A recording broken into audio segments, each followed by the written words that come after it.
What's up? What's up? What's up? Welcome to the All Around. I'm your gracious host, Dr. Anthony. Please tune in on Mondays at 6 p.m. for your entertainment purposes. We will hit current topics, old topics, and everything else in between. Be there or be square. Deuces, my loves.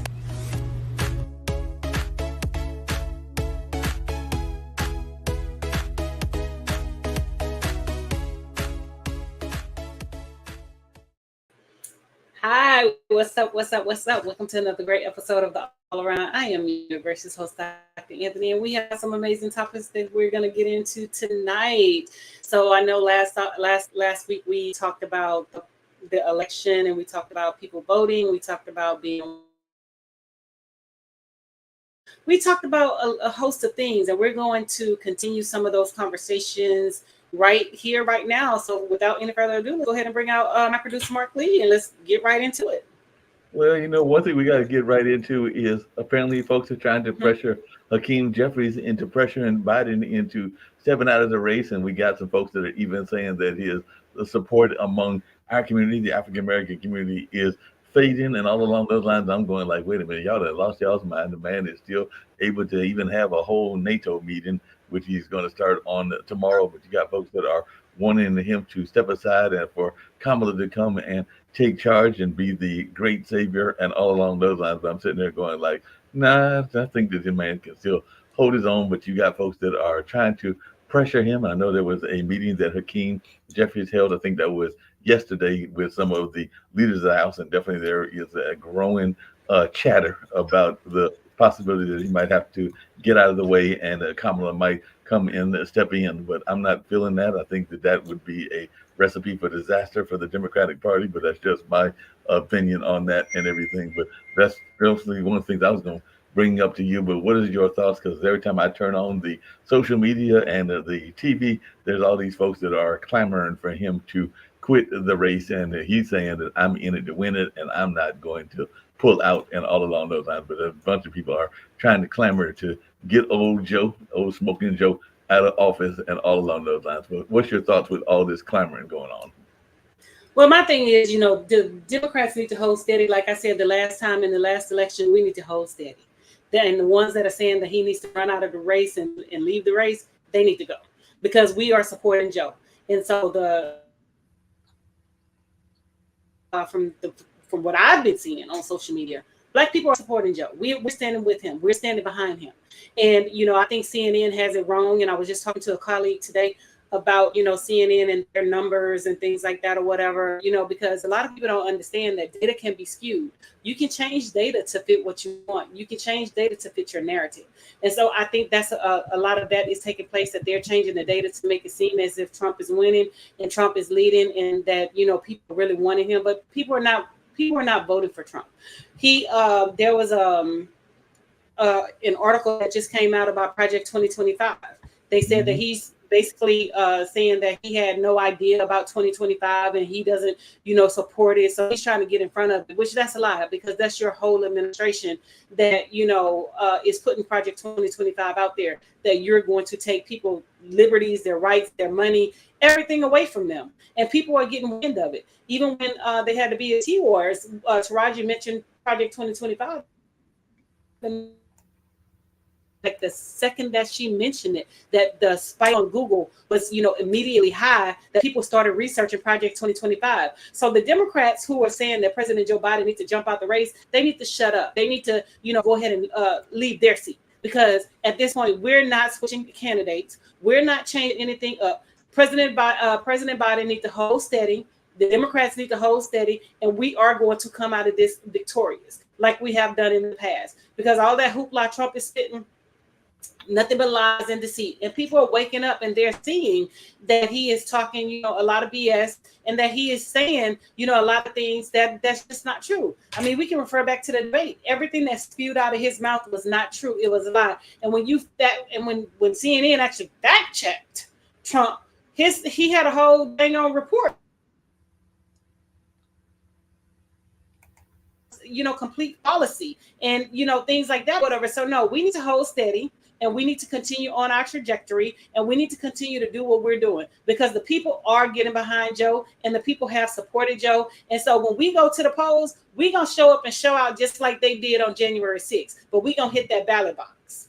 Yeah, we definitely gonna hit that ballot box and everything. Speaking of hitting that ballot box, I'm down here in North Carolina, and we got this crazy person that is lieutenant governor. But apparently, he was saying that some folks need killing. So apparently, he went to a church, Mark Robinson, and was telling some folks that some folks need killing, and that's the way that he's handling things and all along those lines. So I don't know if you've been following it, but he was at a North Carolina church meeting, and he was basically out there wanting to advocate for us going out there and I guess just willy nilly killing folks. And I'm going like, that sounds like some serious or renegade kind of nonsense. But I don't know if you've been following this idiot, but definitely that's something he put out there is this notion of just go out there and kill some folks just because they need killing. And he said that in the latter part of last week.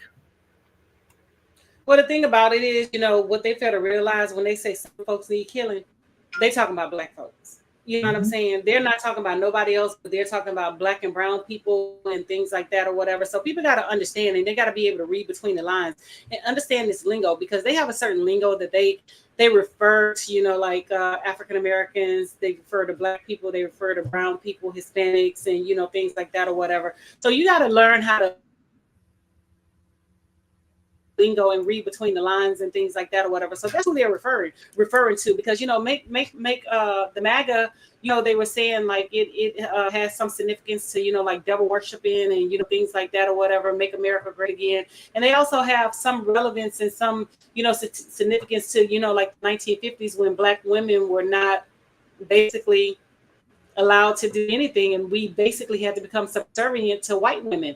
And they want to take us back to those times where we didn't have a voice, where we didn't have a place in society, and they ran the world. So that's what, when they say make America great again, that's what they're meaning. They want to take us out of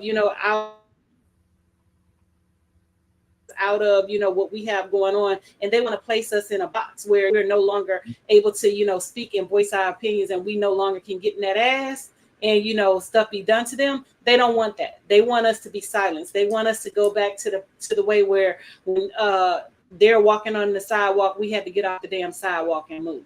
But nowadays, we don't do that shit. We stand on the sidewalk, you gonna move, I'm not moving.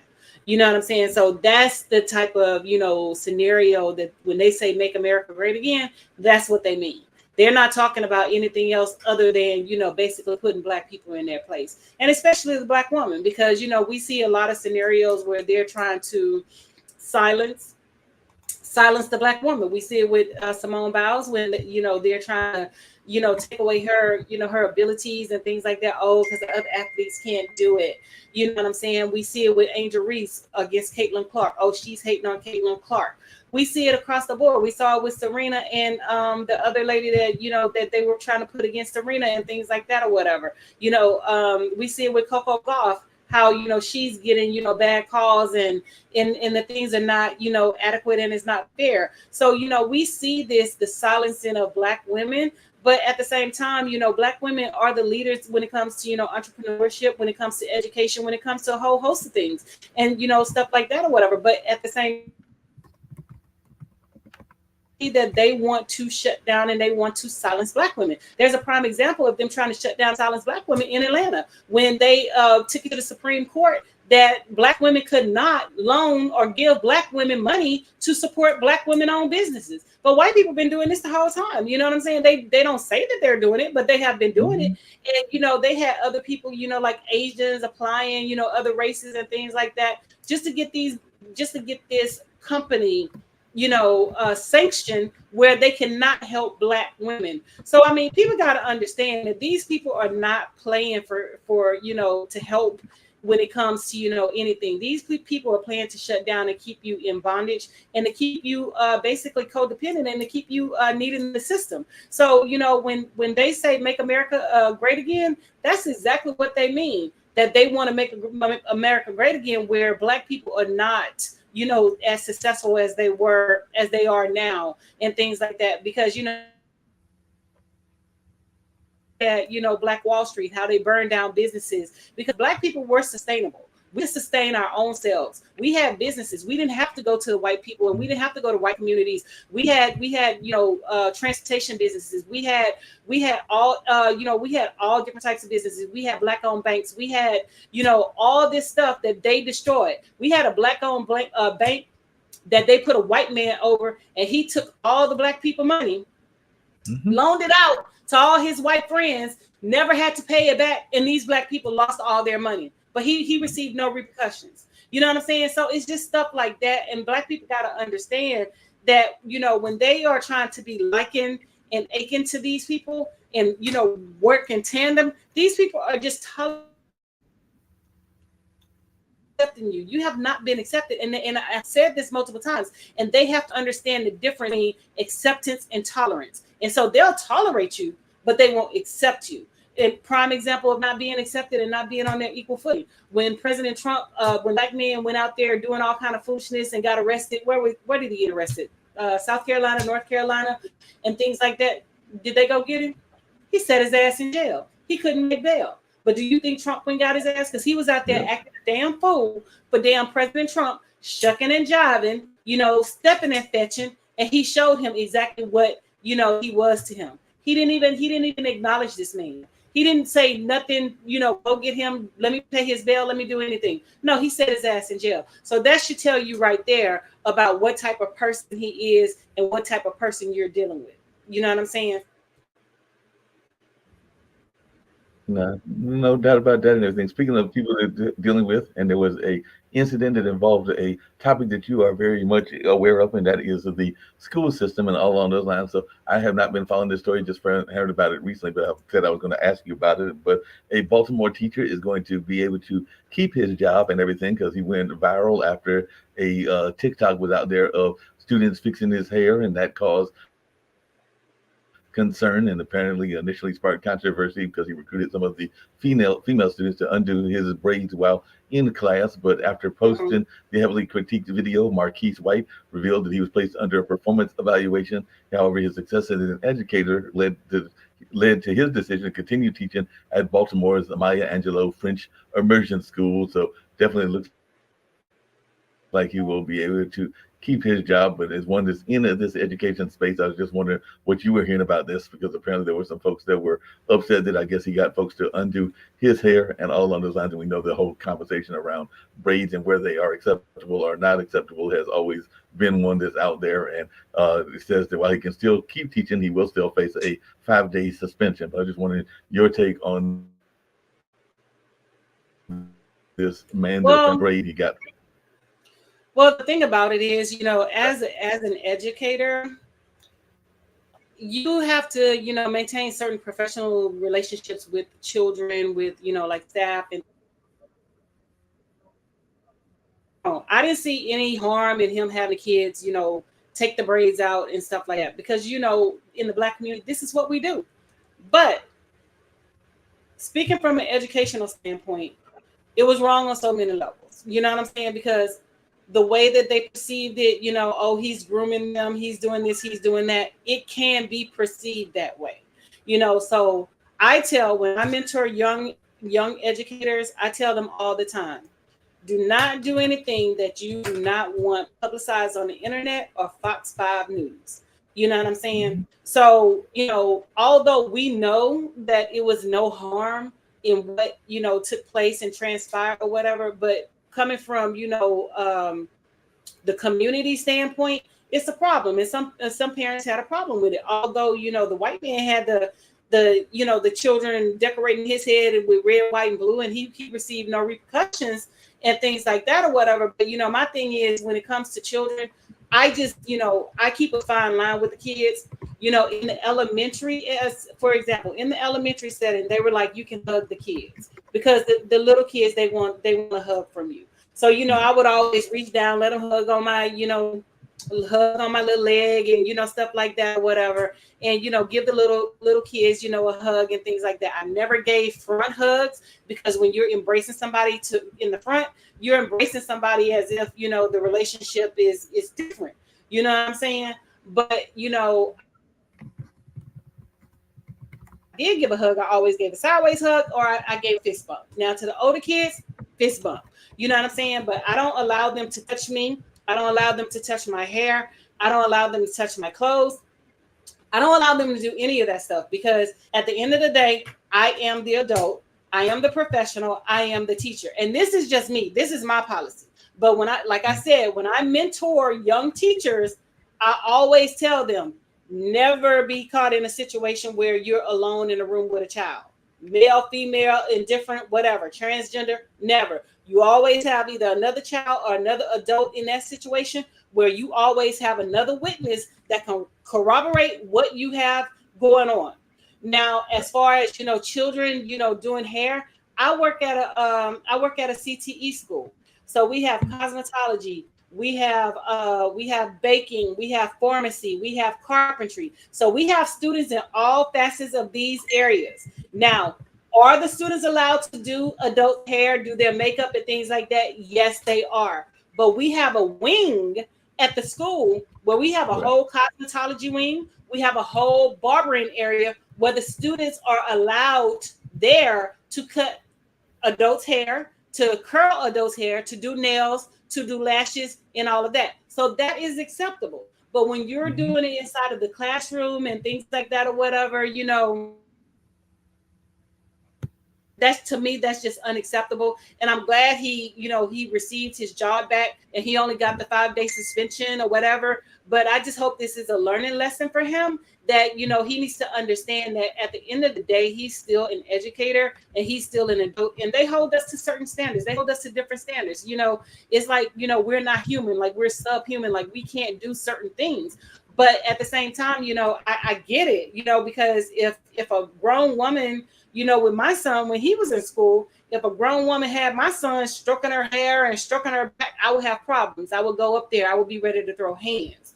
You know what I'm Right. saying? So my thing is, if you don't want it out there, don't do it. And it's Mhm. just a respect level and things like that or whatever. Not saying that No, that anything's makes going on, but just that respect level, and keep no. yourself in the clear. That's all I say. No, Keep yourself no, in the keep clear. yourself in the clear. That makes a lot of sense and everything. I just wondered because I've thought about it because, as I've told you before, and other folks know it, I don't live that far from Duke University, and Duke University definitely has some folks that will train you in terms of getting your dental work or even getting some of your medical work done. But I sometimes think about going there, whether it's even like for, well, actually, I have a ophthalmologist, but I sometimes think about going there just because it would be cheaper. And while it might be cheaper, you do wonder how effective they will be since they are being trained and all along those lines. So I don't know. I know that Howard and some of the other DC schools have got training institutions as well. So I just wondering your take on training institutions and whether that is something you would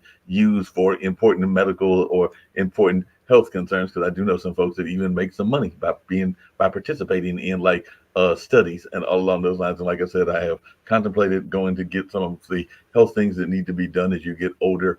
But some of those institutions, and I know Duke's got them. I think even our HBCU, North Carolina Central, may even have some of the things as well. But I just wanted your take on training institutions if you need to have medical care. Oh, definitely. I mean, I go to Howard now. I go to Howard University Hospital now. My OBGYN is at Howard University. So, I mean, some of your better doctors come out of those training institutions and things like that. And when I first moved here, I had an amazing doctor. He was over at Howard, and I consulted him about a lot of things. Even when I had my breast reduction, I consulted my OBGYN, and he pointed me in the right direction of which doctor I should see and which doctor I shouldn't see and things like that. It's nothing wrong with going to a training hospital because you do have medical doctors that are there that are training the students and things like that or whatever. And like I said, some of your better doctors come out of the those training facilities, so I don't have a problem with it. And I still go to Howard to the OBGYN, and like I tell people all the time, I prefer black doctors because black doctors understand black issues. So, I prefer going there versus, going somewhere else where I have to deal with, people of other races and things like that. They don't understand me. They don't understand our bodies. They don't understand anything. So, I would say wholeheartedly go to, like a training institute and things like that. Cause, you have some amazing doctors that come from there. Even, even when I caught COVID, my mom was like, telling me, she was like, you need to come home. You need to come home. I was like, Graham, I can't travel. She was like, no, you need to come home. You need to go to LSU. They don't know what they're doing up there. They don't know what they're doing up there. So anyways, I was like, I cannot travel. I cannot go to LSU. So what I did was I went to, I qualified for this program at the University of Maryland. And it was the Mm-hmm. experimental program with the experimental drug and things like that. And so like they gave me the experimental drug and I went up where I had to drive myself, went over there experimental drug at the University of Maryland facility. And then like I immediately started shaking back and things like that or whatever, because I mean, when I tell you I had lost so much weight and things like that. And my friend came and she actually drove me to the doctor. She drove me. She was like, my bestie, she was like, no, I'm going to take you to the, I was like, are you sure? So we drove with the windows down. I was laid down in her back seat and stuff like that. And she took me to the doctor in Bowie, one that she had went to. And so they were the ones that recommended me for that particular program. They said I qualified for the program and, things like that or whatever. So like, a couple of days later, I was, at the University of Maryland getting the experimental drug and, getting the medications and things like that. So to me, it's nothing wrong with going to a medical facility that has students, because you do have some good students who are out there who are going to become great physicians and practitioners and things like that. And in that instance it's different. And like I said, it's different when you are at a school like my school. I have a whole CTE. I'm part of the CTE program because I'm on the technology side. So I'm part of the CTE program. So I'm there. I'm listed on the technology side because I teach. So I fall under CTE. So and like I said, we also have like those other CTE programs where we're doing things like my principal wanted me to start a robotics club and things like that or whatever. So where we're working hand in hand with the kids and things. That's different than you just having the kids come and comb your hair and take your braids out. We have been cleared by the county and the state of Maryland that we can have children do these things to adults. You know what I'm saying? So the kids, the instructors who are overseeing the kids, they have certain days where the staff and the students can go up and get haircuts. The students and the staff can go up and get facials. They can do this, they can do that. So in those instances, it's okay. But when you're just sitting around your desk and be like, oh, can y'all take my braids out? You know what I'm saying? That's not, it's not a good look. Not saying that anything is happening or anything, but that's just not a good look. No, that's not a And my good thing look is, either. always CYA, cover your ass. Right. Regardless of what you're doing, you always cover your ass. When I mentor young teachers, that's what I tell them. You always CYA. You always cover your ass, because you never know what's going to happen, who's going to say what, who's going to do what. You never know, but you always CYA. No, that makes a lot of sense. If it's all right, I'm going to actually delve into something. And if you choose not to answer, that's fair as well. But what advice would you give to people? Because I've always been fascinated by this. I see people even advertising for the male version as well, and I did not know that about you. And nothing, no, not showing shade on that, because people have different reasons for the things that they do and everything. But for folks that are either thinking about getting a reduction, it can be done for health reasons or an enlargement, and even those people that are thinking about because they say that it's some people say that it's all about the motion and the motion in the ocean, and some people want a certain size. So I've always seen advertisements about male enhancements and increasing your girth and your width and all along those lines. But what advice would you give to folks that are thinking about doing that, and why should people think about it? Because sometimes that becomes a health issue as well. And I'm thinking that in your case, it might have been for health reasons that you chose to do it. It might also have been vanity reasons and all along those lines. But what advice would you give? Because I'm oftentimes hearing both men and women that are thinking about either reducing or increasing their size and or width. Well, the thing about it is, I always knew that I was going to get a breast reduction, and I started this process like 10 years in advance.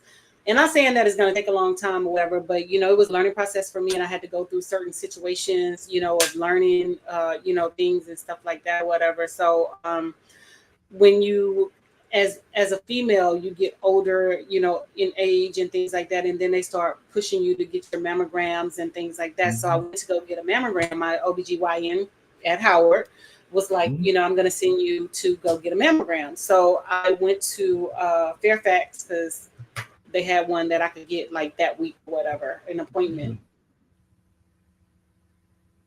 And they was like, I was like, I'm here for my mammogram and things like that or whatever. So got the mammogram and stuff like that or whatever. Then like a couple of days, how long it takes, few days, a week or whatever, I got a letter in the mail saying that they found something and they need me to come back in. So I'm panicking. And when I was, and the guy that I was dating at the time, I'm on the phone with him. I got cancer. Oh my God, I got cancer. I was like, I got cancer. This is what this letter mean. He was like, calm down. He was like, "You didn't have cancer. They were just saying that they saw something. They want to check it out. They want to do more tests and things like that." So anyway, I had to schedule another mammogram. So this time, when they scheduled the mammogram, I got a 3D mammogram where they go in and they really look at your boobs and things like that or whatever. So I ended up having a mass in the right one because to get the breast reduction is my right boob was significantly larger than my left boob. And I Mhm. don't know if some people don't know this, but I'm talking to women, that typically um, your body is one side of your body is a little bit larger. Just like my right foot is a little bit larger than my left foot. You know what I'm saying? It's a little bit larger. So my right boob was significantly larger than my left. So I had to get bras to fit my right boob. So anyway, so I went back and they were like, they did see something. They saw a mass in my milk ducts because women we have milk ducts. Right. So they were like, we want to do a biopsy. So I had to schedule a biopsy and things like that or whatever. So they did the biopsy and they pulled out the tissue to send it to the lab and all that good stuff. So come to find out, the biopsy came back. It was benign. It wasn't cancerous or anything like that. But the doctor recommended that I get a breast reduction because he said that by being in my milk duct, it was going to continue to make my boob larger and it was going to continue to grow. And people don't understand that women boobs, even though you get a breast reduction, they still grow back. Mhm. So I started the process of, finding a doctor. And so I went back to my OBGYN and I had a conversation with my OBGYN and told him what my plans are. And so he started asking me, had I looked into, like doctors and things like that. So when I went back, I had a list of doctors that I wanted to run by him to see if, they would be okay with, performing the surgery. So he was like, don't go to this doctor because this doctor is brand new.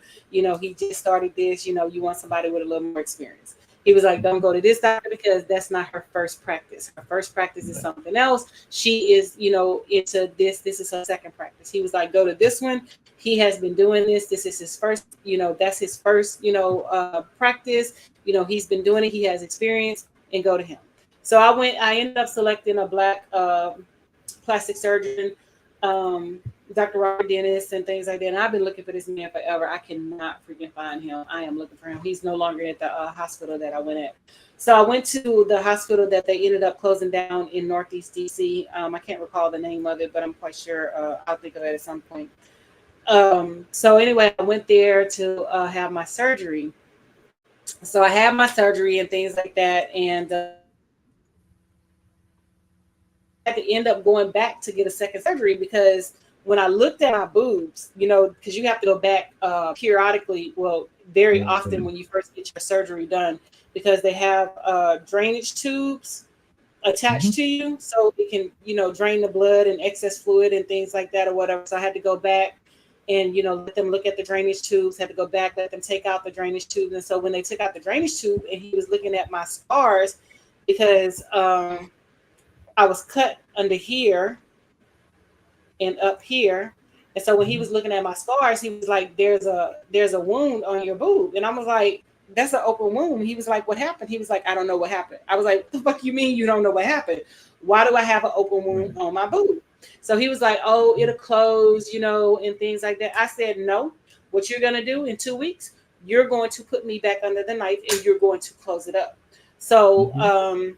if I don't point it out, people can't really tell or whatever. But my right boob is actually smaller than my left boob because I had them remove that tissue because I did not want, like the open wound where, I wasn't for sure what was going to happen and, things like that. I was like, no, you're going to close this wound up. or whatever. So I ended up going back into surgery a second time to have them close that wound up.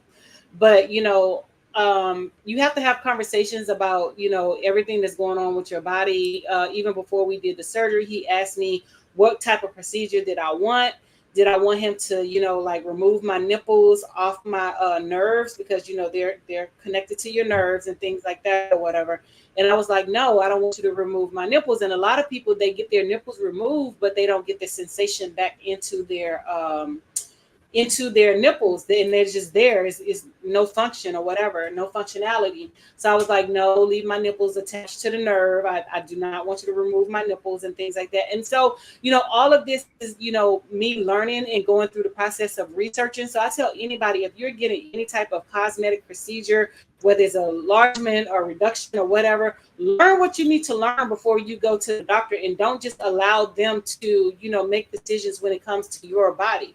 You are Yeah, but the gatekeeper of your body, so you need to know what's going on. So everything that I wanted to happen with my body, I directed my doctor, and I told him I wanted X, Y, and Z. I wanted this, I wanted that. Even from the way that he cut my boobs, to the way that they sewed me up, to even to leaving my nipples on and attached to the nerve. no, I sounds like directed him with everything. that sounds Hmm. like you were being very much on top of things and all along those lines. I sometimes wonder, because I do know that sometimes that is a very part of the uh, kind of societal way that we look at women, and I don't think that has to be done all the time, because y'all are much more than just your body parts. Y'all are also definitely the spirit and the brains and a number of other things. But I do know, because I've had a friend of mine that had I think, double mastectomy, because they were fighting and are still fighting breast cancer, but they are now in remission and have been in remission for a number of years. But I do sometimes wonder about that, because a lot of times that is a part of even that radical decision that you have to make if you are thinking about that in your life and everything. 'Cause like I said, a dear friend of mine is in the music game. They decided to do that, and I think they did that maybe 6 or 7 years ago, and they made that decision because it was something to help them stay alive. And like I said, they've been in remission for several years, but I'm sure that that was something that they had to think about and everything, because as far as I know, that I don't think they're involved even now and everything. But I'm sure that that was a part of their conversation, was how it would impact their dating life. Because I want to say that they're in the single space and all along those lines, and also whether guys could even understand the reason that they made that decision and everything. Because a lot of times people are so caught up in the like the beauty and the cosmetic part of it and everything. And I'm not saying that's not important, because I know that's part of even your own brand and everything, but it is something that you have to make those kind of decisions about, and you have to make a decision in terms of what's going to be best for you. And if there is going to impact your social life, then you have to make that decision as well. Well, I mean, like I said, with anything that's going on with your body, you need to research it before you just jump up and go Mhm. do it or whatever. Because when I was a little bit heavier, I was in a size 12, size 14 or whatever, and my face was a little thicker. I was a little thicker. I thought I wanted to get gastric bypass or whatever. Mhm. So I started researching gastric bypass and what they were going to do, how they were going to cut the stomach, and started going to the seminars and listening in on the seminars, and the weight, and actually I didn't even qualify. They were telling me I had to actually gain more weight in order Right. for me to qualify for the surgery or whatever. And so, when I found out, what they were actually going to do, and I was like, this is not the procedure that I want, because, they're going to actually take your stomach and they're going to cut your stomach, and they're going to, bypass your stomach to directly to your intestines. And I mean, it's a major surgery. And I was just like, this is not what I want. This is what I thought I wanted and things like that or whatever, but this is not what I want. And then, you also have to, before you start making, decisions like that, you have to go undergo psychological testing. And a lot of people don't understand Mhm. that, because they want to make sure that you're sane and you're able to make your decisions and things like that or whatever. Because when I did my psychological testing, um they the doctor was like, you're a narcissist. I mean, I was like, well, I'm not really a narcissist, but if that's what you want to call it, then go right ahead. She was like, you have No, very strong no, traits and very Doctor, strong no, Doctor attributes. Anthony, you are not the female version of Donald Trump. Donald Trump is a narcissist. I have gotten to know No, you for a exactly. while. And so, You are not a, like I you're not a told her, narcissist. Yeah, but like I told her, I said I'm very upfront and I'm very direct. I don't play games. I don't, beat around the bush and things like that or whatever. If it's out there, I'm gonna say it. If I agree with it, I do. If I don't, I don't. And then she was like, "Well, are you gonna eat this?" I was like, "No." "Are you gonna do that?" I said, "No." I said, "If I don't see no benefit in it, I'm not doing it or whatever." So that's why, based off of my responses, she said that I was I suffer from narcissism and, I was a narcissist and things like that or whatever. I was like, okay, whatever you say, woman. But anyway, you have to undergo, like psychological testing. You have to do all these things and, stuff like that. And people don't understand, like, these are major surgeries and you have to follow your plan to the letter of the law. Because if you don't follow your plan to the letter of the law, Mhm. it can hurt you in the long run because you're not doing what you're supposed to be doing. When you eat, like they were telling me, like I couldn't eat no more than, you see this container that I have, like my food consumption had to fit inside of this. It was so Wow. many ounces or whatever, and it was like little tiny bits and portions of food that I could only consume if I were to have had that surgery done. So, I just was like, I don't even qualify for the surgery. I don't want them cutting my stomach. So I was just like, you can do things on your own to shrink your stomach. You can start eating less, don't eat to get full, eat less, shrink your stomach on your own. And that's basically what I've been doing, shrinking my stomach on my own, eating less, trying to eat more greens and leafy things and stuff like that. But in the process of doing all that, I had to research all of this information in order to get a better understanding and to gain knowledge around, what those procedures are. Because you hear everybody, oh, I did this, I did that, but everything is not for everybody. And you have to understand what works best for you and your body, because it may not work best for somebody else. There was a young lady who suffer from allergies. She was Mhm. in LA. This happened. So she ended up taking somebody allergy medicine or whatever, and she ended up burning herself from the inside out and died. You know what I'm saying? Based off of her taking somebody else allergy medicine. And I tell people all the time, do not consume a medicine that is geared towards somebody else, because you never Mhm. know what that medicine is for.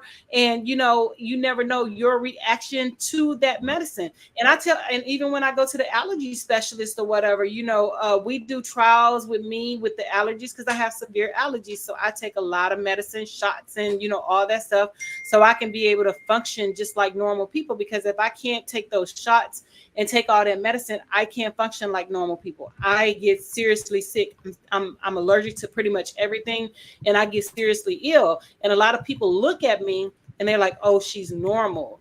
She doesn't have, like allergies to this. She doesn't have, like allergies to that or whatever." So I tell people all the time, I have food allergies. I have product allergies. I have environmental allergies. I have all these different types of allergies. I have pet allergies. I have animal allergies and things like that or whatever. I can't be around dogs and cats. I get seriously ill. My face starts to swell. My throat starts to close and things like that. And then when I tell people that I have allergies and how severe they are, they think that I'm lying because they can't see the allergy.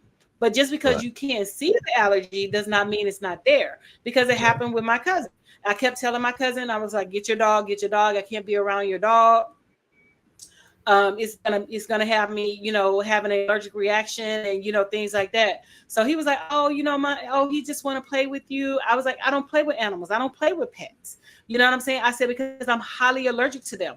So needless to say, my face started swelling up, which it did. It swelled. My throat started closing. So I had to, and I did not have the medicine with me. So I had to hurry up, leave. And he was like, oh my God, I'm sorry. I'm sorry. No, because I told you from jump that I'm seriously allergic to your pet, but you wouldn't remove your pet anyway. So I ended up leaving after that or whatever. So now if we hang out, I'm like, look, your pet has to be put away. I cannot, Right. be around your pet. I cannot do any of that stuff or whatever. After this, I'm gonna send you a picture of what my face looked like after it started, Yeah. like not the swelling started going down and things like that. Even with food allergies, my cousin almost killed me in Florida. I Right. told her that I have food allergies. She didn't believe me. So I told her that I am highly allergic to crabs. I cannot consume crabs at all. I cannot eat them, period. In nothing. It cannot be mixed. It cannot be imitation. Cannot be any of that. So I told her when she cooked my Mm. shrimp, because I can eat shrimp as long as they're cooked well done, shrimp and lobster, I can eat that. So I told her when she cooked my food, it cannot go into the same container as the crabs. So she ended up cooking Mm. my food with the crabs and things like that. And I instantly started getting sick. And I felt myself getting sick. And so I had to go and I had to leave to go to the airport. And so as we were driving down Interstate 95, heading into Tampa, I'm telling my cousin, which is her sister, I was like, you got to pull over. She was like, I can't pull over. I said, I'm sick. I'm sick. So my body just started convulsing and convulsing. And I just started throwing up and stuff like that. And we're driving down Interstate 95. She was like, stick your head out the window and stuff like that or Right. whatever. So I'm convulsing and throwing up, and I was like, you tell her she almost fucking killed me. You know what I'm Right. saying? You cannot look at a person and say that they don't have this and they don't have that. You know what I'm saying? I can't do like, normal people. Some people can go out and try certain foods and things like that. When it comes to, certain stuff, I have to be like a kid that's being, given food introductions, because certain things that I never had, I don't know how I'm going to respond to it. Even like with strawberries. Now I can eat strawberries as long as they don't touch my lips. If Right. they touch my lips are going to swell. So I have to put it Mm. directly in my mouth so that they don't touch my lips. Products, hair products, certain products like with cherry in it, burn my scalp. I cannot wash my hair with shampoo with cherry in it. Certain product lines like Dark and Lovely and things like that, which is a black product line, I can't use it because it burns my scalp. So, I Mm. tell people all the time, you have to take people serious when they tell you that they have an ailment, they have an allergy, they have this, they have that. Just because you can't see it does not mean it's not there. I had somebody when I was younger, when I was in college, recommended some soap to me. So, I mean, I didn't know I was allergic to the soap, but I tried it. It was Coast Sun Spray, that yellow soap that they had long time ago. I Mhm. don't even know if they still make Coast and Coast Sun Spray. I showered in that Coast. It felt like somebody poured battery acid on my skin. I Oh was wow. so burnt and, having an allergic reaction and things like that or whatever that, I couldn't, I had to go to the doctor. I started teaching in Red River Parish. When I started teaching up there, I was around the children. Every day I broke out in hives. And my mom can, witness this. My brother, I'm covered in hives, whelps and hives and, things like that or whatever, because I was around a new environment. I was around new people and stuff like that or whatever. Even when I taught third grade up here, I kept telling my principal that something was wrong with the room. My doctor wanted to take me off work because he thought I was allergic to the children. He thought the children, Mm. because children are, germy. He thought the kids were, making me sick and, things like that. Typically, I do get sick when I work with younger children. I stay sick Mhm. for about 2 to 3 weeks to a month or whatever if I'm working with younger children. But in this instance, it had mold in the room. And I was exposed, Mm. to mold for like 6 months. And I kept telling my principal, something is wrong with this building because every day that I come in here, I get sick. One day, my lips are swollen.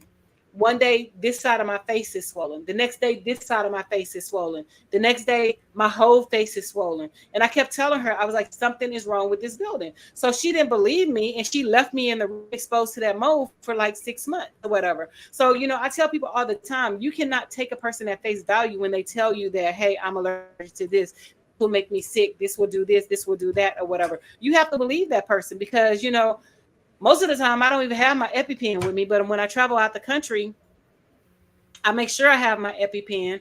I have one at the that stays at the allergy specialist just in case when she gives me medicine, I have an allergic reaction. I have my EpiPen that will, combat that.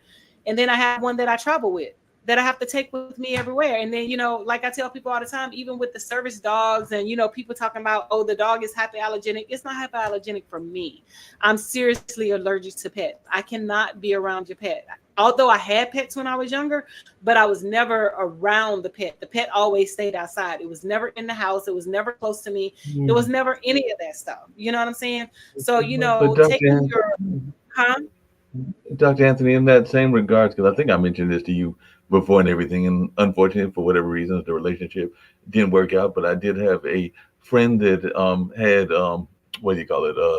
diabetes. And I think that one of the best things that they did at the time that we were dating, we only dated for a brief time, it might have been less than 6 months and everything along those lines, was they came to visit me and they literally showed me how to work the needle and how to do that and Mhm. everything. And I sometimes think that that is something that people don't do enough of, because if you have various allergies, if you have various health issues, I think that that is one of the best things you can do in a relationship, is to let people know how to deal with the person should something happen. Because, like I said, at the time that they revealed what they were going through and showed me how to work that and everything, I thought that that was one of the most moving relationships that I have been involved in. Like I said, for whatever reason, it didn't work and it was a short relationship. But I definitely I took that to be a significant part of our temporary bond. The fact that they felt comfortable enough to show me what to do should an emergency transpire and everything. Because I think that they had, whichever is the one that you always have to have the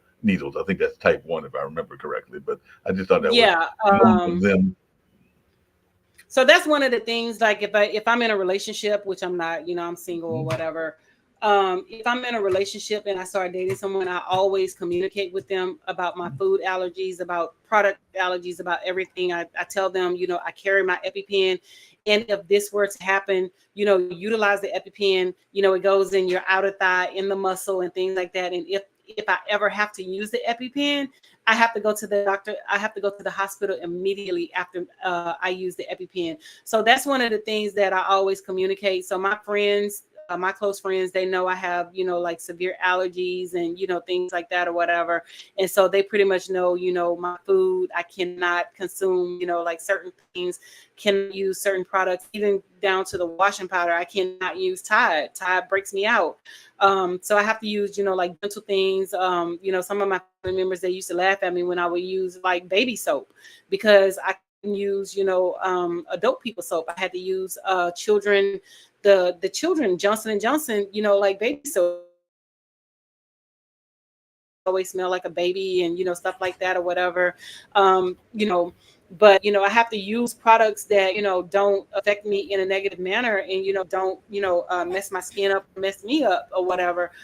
So when you're dating someone, that's very important that they understand your allergies, your food allergies, everything that your health elements, everything that is wrong, because that's one of the things that I communicate when I first start talking to somebody. I get like really ill, I have bad allergies. I cannot eat this. I cannot eat that. I can't taste it. I can't do any of that stuff because it's gonna affect me instantaneously and stuff like that or whatever. I remember one time, before I knew I was severely allergic to crabs, I had tried to eat crabs before, and I was so sick that it had me hallucinating, and I thought I was another person. So it's not something that oh, you can just take a Benadryl with me.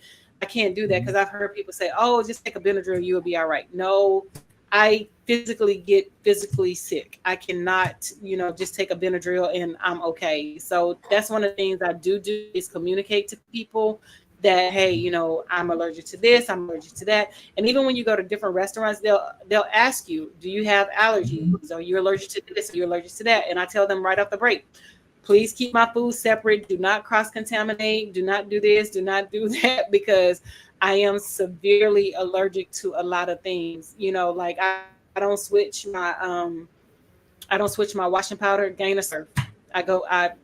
Interchange between Gain or Surf. I don't switch my soap. Is either baby soap or like one of those mild soaps for sensitive skins and things like that or whatever. Can't switch my shampoos. I cannot use product ethnic hair. I can't use that. I have to use products for Caucasian hair. Not saying that I have Caucasian hair or whatever, but it's just the allergies and things like that, that the products that's in those shampoos and dyes and things, I can't use it because it burns my scalp. And if it gets on my ear like it did before, one time I went to the salon, it burned my ear, it burned my neck, it burned my scalp. And so I get tracks and things like that or whatever. And so she had to take all my tracks out and totally redo my hair, because I had knots and lumps in my head from where it had burned me physically, because Wow. my allergy to it or whatever. And simple products that other people can use, I can't use. Simple things that other people can eat, I can't eat. Simple things that other people can do, like pet a dog, hold a cat, and all that stuff, I can't do any of that stuff because I'm highly allergic to it. And highly allergic to it, and they think, oh, you're bougie, you're this, you're that. Although I am bougie, but when it comes to my health, I don't play with my health. But I'm seriously allergic to like animals and things like that or whatever. Because I had my friend laughing, Misha. I told him I was gonna get a robo dog. He was like, a robo dog. I was like, yeah. I was like, I'm gonna get a dog that has batteries. I can't have a real pet outside of a fish or something like that or whatever because I'm highly allergic to it. I cannot be around them. I can't play with them. I can't touch them. I can't do any of that stuff. So if I don't have like a pet that's mechanical or anything like that, I can never have a real live pet. But Dr. Anthony, how does that impact your going to events and everything? Because I don't know. Because like I said, I don't know whether you make it a point to go to, say, the circus or the zoo or even botanical gardens. Because a lot of times they will have things that you might be allergic to in those places. And I know that sometimes even school systems will go on trips to some of those places. So I know because we've brought this up in other shows that you are definitely not going to have the typical pets. But is it the entirety of the animal kingdom, or are you able to go to, like, say, if somebody was to take you to a date to a circus or a zoo, is that allowed because they're in cages and maybe you don't have as much to deal with them as you would if they were in your physical presence? I just didn't know how impactful it is in the choices of people where they may decide to take you to. Now, as long as like we went to Australia and I actually petted the kangaroo. I did pet the Right. kangaroo. They wouldn't let me touch the koala bear or whatever. But after I petted the kangaroo, I immediately went and washed my hands and with hand sanitizer and all that stuff or whatever. So I didn't give it a chance to give me a reaction or anything like that. So if I touched it, I'm gonna immediately go wash up and things like that or whatever. So Yeah. I did touch, and play around with the kangaroo because I wanted to pet the kangaroo. As long as I'm not, like really around the animals, I'm okay. But when I did touch the kangaroo, like I said, I immediately went to the restroom to go wash my hands, and I carry hand sanitizer and stuff like that. I did not touch my skin. I did not touch my face. I did not touch, my eyes or, because sometimes we as humans, after we touch something, we tend to, go in our face or touch our eyes. So, like I said, I immediately went and washed my hands to make sure that, after I touched the kangaroo, I was clean and things like that or whatever. But Yeah, just as far as going to the zoo, I can go to the zoo. I can be around the animals as long as it's over there, but they can't no, be that in my makes physical presence. You know what I'm that saying? So makes a I lot can of see the sense. animals. I even touched, I even held a primate. I even held a baby monkey when we were in where were we? Dominican Republic. I think we were in Dominican Republic. I held a baby monkey. Same thing, I have to wash my hands, keep hand sanitizer, and I even let it, like, hold it in my hands, and things like that or whatever. But it But didn't really like physically get Dr. on Anthony, me. that's not. So But Dr. Anthony, that's just not humans and everything. Because I know because we have panhandlers here at Durham and even the cultural center, and I know that sometimes after I have shook in their hands or given them some money, if I choose to do that and everything, yeah, I'll go and get some sanitizer and wash their hands. Not trying to be disrespectful to them, but as you just said, I don't know where their hands have been. I don't know what they've been doing and everything, so I will do that oftentimes just out of my own sense of uh, safety and all along those lines. But like I said, I don't know where they might have been and everything, and I don't know. And I know we're going to wrap up shortly, but even sometimes when you run into people, because I actually had this encounter recently, because as you know, I get around by mass transit, and I accidentally, that used to be fighting words, stepped on the gentleman's shoe and everything. So I let him know that it was a accident and nothing intentional, because I was not trying to get a world war going on in the bus for something that was inadvertent. But I did give him yeah. the respect to let him know that it was not done intentionally, because I do know that some people can be very upset depending on what kind of shoes they are. And I did not even notice whether they were a name brand or not. I just thought it was a good point of safety on my part to let him know that it was an inadvertent act and it was not an intentional act, and all along those lines, because I wasn't trying to start World War III on a bus full of about 75 to 100 people and all along those lines. So I just let him know, look, it wasn't done intentionally. Just let you know that it was done inadvertently. But yeah, sometimes you got to do things like that. Yeah, I mean, if I give somebody money and they end up touching my hand, I immediately go wash, I'm needing to go wash up, or if I can't get to, to wash, I have hand sanitizer. I keep hand sanitizer in my truck. I have it in every door has hand sanitizer. So the person that's on the passenger side in the back You mean seat, like everybody this? has it. Yep. You mean like this? Everybody has, yep.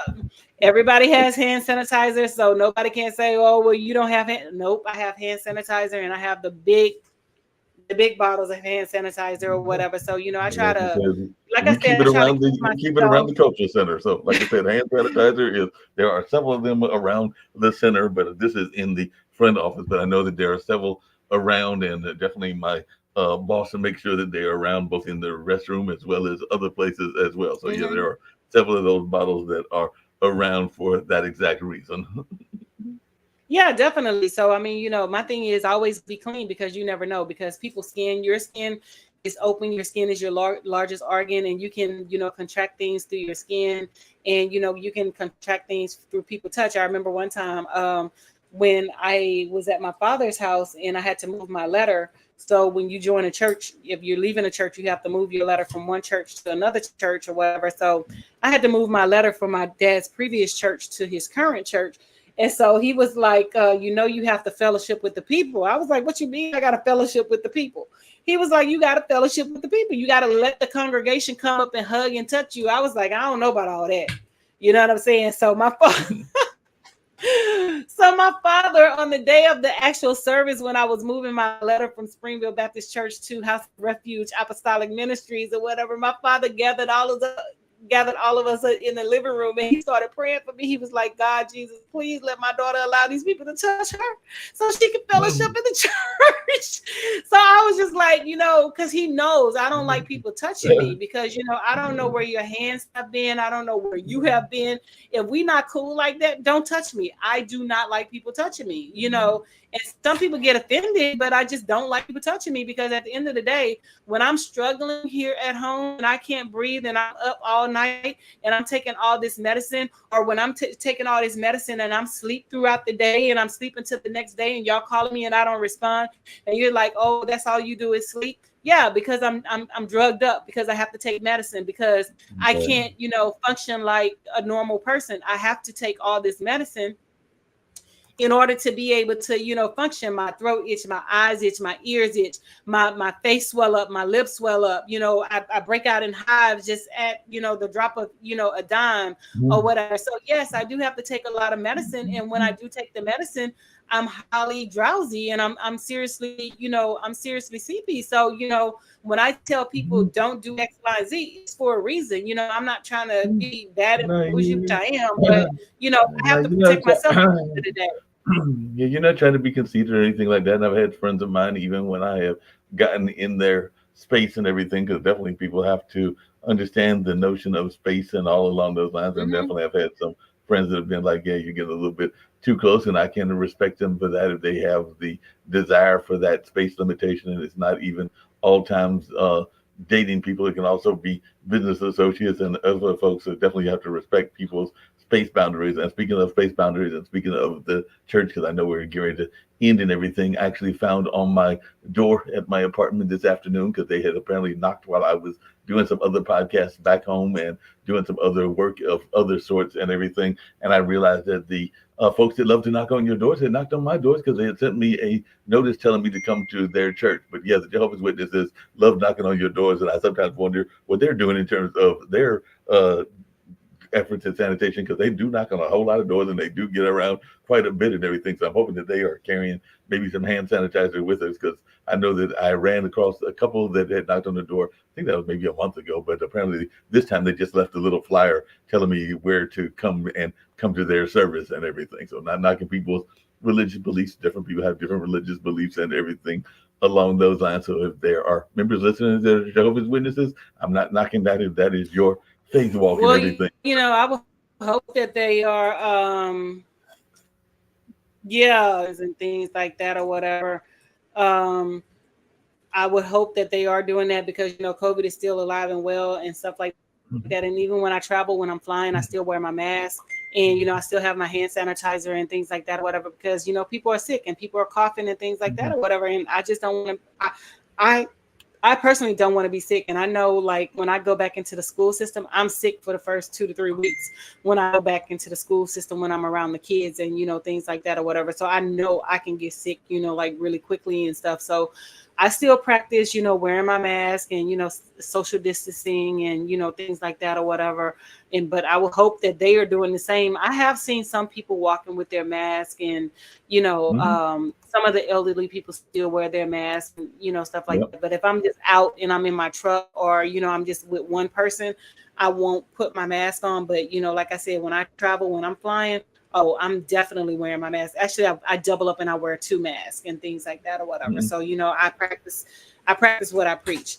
But, clock on the wall says that's all, and we're a little bit over time. And we thank y'all for tuning in. And don't forget to click like and share and, try to get us up there. We're number one in the other countries, but we want to be number one in the US. So make sure you click Yeah. like and share and support your girl and tell people about, the all around and things like that. And if it's a topic that you want to hear or something you want to talk about and you want to be a guest, make sure you hit myself up or my producer, Mark Lee, and we can make that happen. So with that being said, deuces, my loves.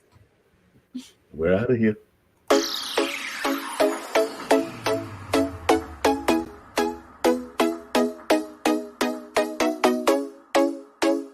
What's up? What's up? What's up? Welcome to the All Around. I'm your gracious host, Dr. Anthony. Please tune in on Mondays at 6 p.m. for your entertainment purposes. We will hit current topics, old topics, and everything else in between. Be there or be square. Deuces, my loves.